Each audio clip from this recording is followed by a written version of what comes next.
जय श्री कृष्णा।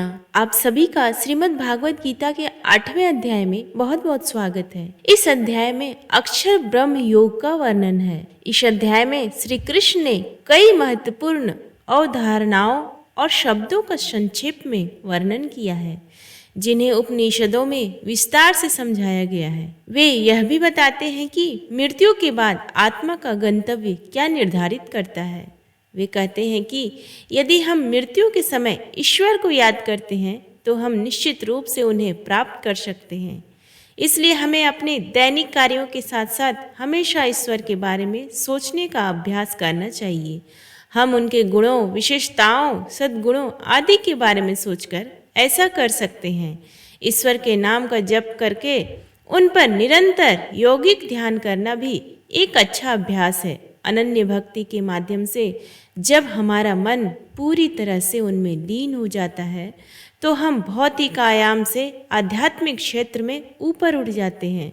इसके बाद श्री कृष्ण भौतिक जगत में विभिन्न निवासों और सृष्टि चक्र के बारे में बात करते हैं। वे आगे बताते हैं कि कैसे इन निवासों पर प्राणियों की भीड़ प्रकट होती है और प्रलय के समय सब कुछ वापस उनमें समा जाता है। हालांकि भगवान का दिव्य निवास सृष्टि और प्रलय के इस चक्र से अछूता है। जो लोग प्रकाश के मार्ग पर आगे बढ़ते हैं वे अंततः दिव्य निवास तक पहुंचते हैं और भौतिक दुनिया में कभी वापस नहीं आते, जबकि वे पतित आत्माएं जो अंधकार के मार्ग पर चलती हैं जन्म, बुढ़ापे, बीमारी और मृत्यु के चक्र में अंतहीन रूप से घूमती रहती है। अर्जुन ने कहा, हे परमेश्वर, ब्रह्म परम सत्य क्या है?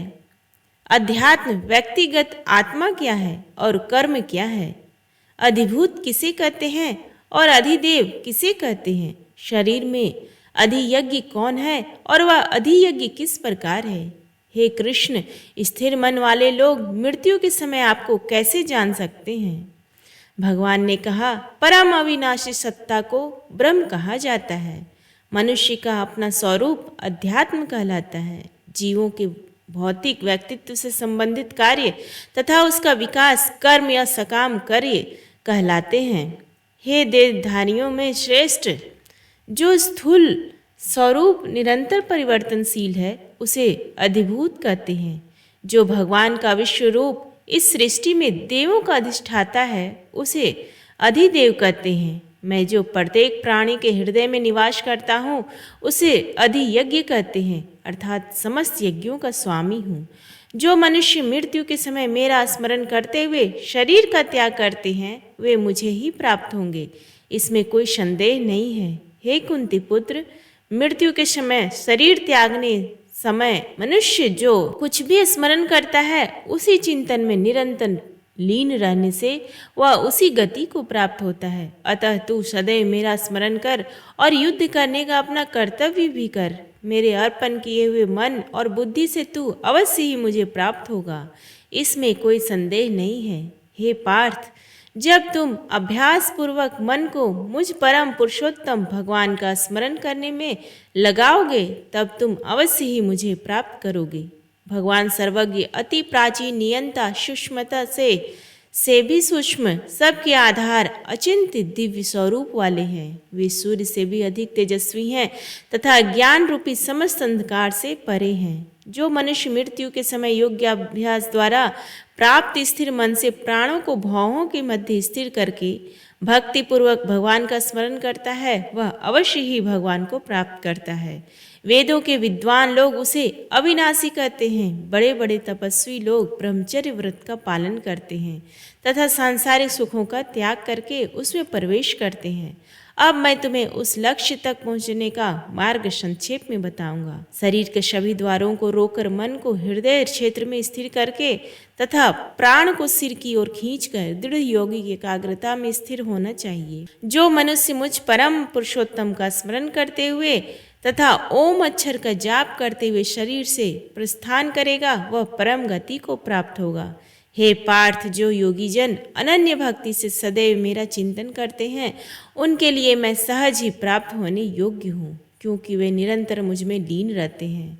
मुझे प्राप्त होकर महात्माओं को इस क्षण भंगुर एवं दुख से पूर्ण संसार में पुनर्जन्म नहीं लेना पड़ता, क्योंकि उन्होंने परम सिद्धि प्राप्त कर ली है। हे अर्जुन, इस भौतिक सृष्टि के सभी लोकों में ब्रह्मा के परम धाम तक तुम पुनर्जन्म के अधीन होगे।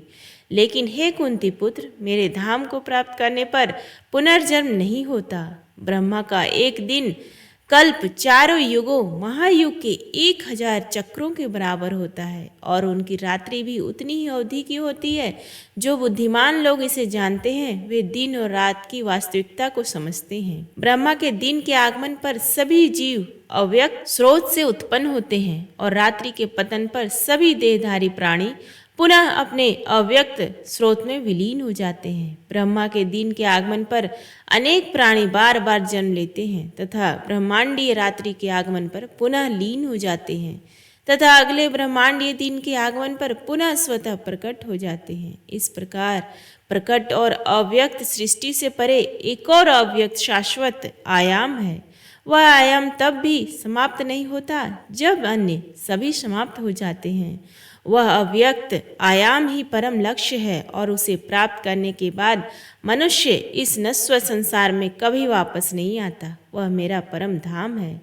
परम दिव्य पुरुष सभी विद्यमान वस्तुओं से महान है, यद्यपि वे सर्वव्यापी है तथा सभी जीव उनमें स्थित हैं, तथापि उन्हें केवल भक्ति के द्वारा ही जाना जा सकता है। हे भरत श्रेष्ठ, अब मैं तुम्हें इस संसार से विदा होने के विभिन्न मार्गों का वर्णन करूंगा, जिनमें से एक मोक्ष की ओर ले जाता है और दूसरा पुनर्जन्म की ओर ले जाता है। जो लोग पर ब्रह्म को जानते हैं और जो सूर्य के उत्तरायण होने के 6 मास चंद्रमा के शुक्ल पक्ष और दिन के शुक्ल पक्ष में इस संसार से प्रस्थान करते हैं, वे परम गति को प्राप्त होते हैं।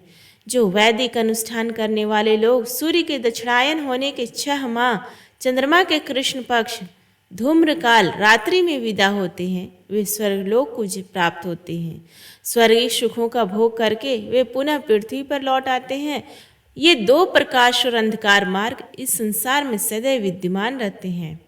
प्रकाश का मार्ग मोक्ष की ओर ले जाता है और अंधकार का मार्ग पुनर्जन्म की ओर ले जाता है। हे पार्थ, इन दोनों मार्गों के रहस्य को जानने वाले योगीजन कभी मोहग्रस्त नहीं होते, इसलिए तुम सदैव योग में स्थिर रहो। जो योगी इस रहस्य को जानते हैं वे वैदिक अनुष्ठानों, वेदों के अध्ययन, यज्ञ, तप और दान के फल से कहीं अधिक पुण्य प्राप्त करते हैं। ऐसे योगी परम धाम को प्राप्त होते हैं। प्रेम से बोलिए भगवान श्री कृष्ण की जय। धन्यवाद।